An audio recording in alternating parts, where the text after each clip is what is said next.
The story of Yusuf alayhi salam can be broken up into 12 parts.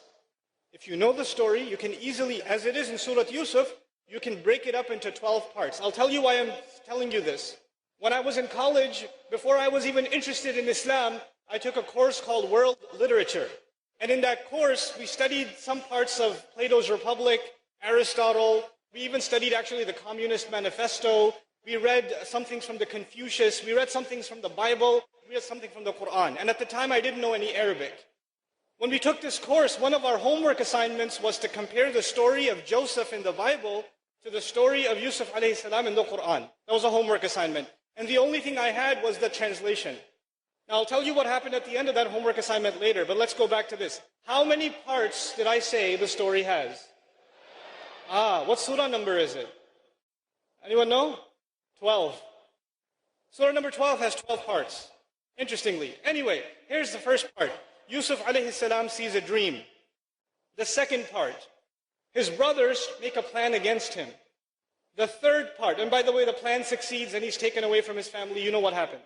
The third major part, the wife of the minister tries to seduce Yusuf alayhi salam, the test that he was put through. So the first part was the dream, the second was the brothers, the third was the wife of the minister, the fourth one was when she called the ladies. She called all of the ladies and they also fell in and they, did what they did with the knife. They weren't very good with knives. And then the fifth part, Yusuf alayhi salam ended up in jail. You guys know that part? Right? He was falsely accused and he went in jail. The sixth part is when the king had a dream and he couldn't figure out what the dream means. What kind of animal did he see in the dream? Call it out loud. Huh? A cow. Very good. That's a very loud cow over there. Okay. Now, the seventh part is that the dream that he had gets interpreted by Yusuf alayhi salam. So he doesn't know what to do with the dream.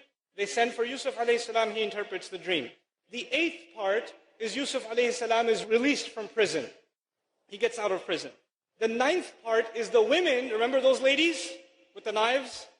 They confess. They admit that they did something wrong. The 10th part, the wife of the minister also confesses. The 11th part, the brothers learn their lesson. You know the brothers who put him in the well in the beginning? Now we're in part 11 and they learned their lesson.